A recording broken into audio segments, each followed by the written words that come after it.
There are times where we come, we speak to the Lord, and it doesn't seem like He's hearing us. And this is a psalm that starts out that way, where the psalm writer struggles with not being able to hear God well. And so we're going to just read that, but we'll see how this psalm changes, how this writer, how his testimony changes. So let's start with Psalm 77, verse 1. Here we go. Feel free to read along. I poured out my complaint to you, God. I lifted my voice, shouting out for your help. When I was in deep distress, in my day of trouble, I reached out for you with my hands stretched out to heaven. Over and over, I kept looking for you, God, but your comforting grace was nowhere to be found. As I thought of you, I moaned, God, where are you? I'm overwhelmed with despair as I wait for your help to arrive. My mind wandered, thinking of days gone by, the years long since past. Then I remembered the worship songs I used to sing in the night seasons, and my heart began to fill again with thoughts of you. So my spirit went out once more in search of you.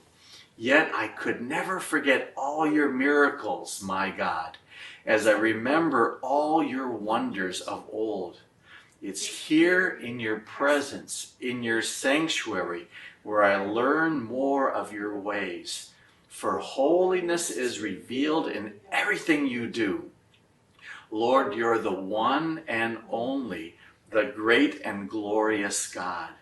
Your display of wonders, miracles, and power makes the nations acknowledge you. By your glory bursts, you've rescued us over and over. Just ask the sons of Jacob or the sons of Joseph, and they will tell you. And all of us, your beloved ones, know that it's true. Amen. You'll notice that this person struggling to sense God's presence, to hear from God, things changed once he began to worship, once he began to sing songs of praise and thanksgiving. And that is such a key thing for us when we go through those dark times, to surround ourselves. Maybe it's music that we just listen to as we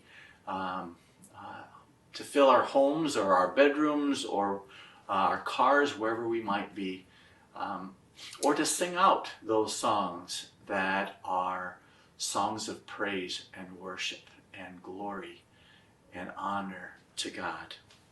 The writer not only returns to the Lord and returns to being in His presence and receiving that reassurance that He's close by, this writer of this psalm then recounts a specific story, a testimony from the Old Testament where God intervened in God's people's lives. And so we read this together.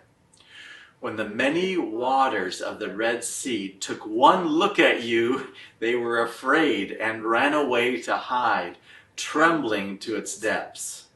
Storm clouds filled the water high in the skies. Cloudbursts and thunderclaps announced your approach.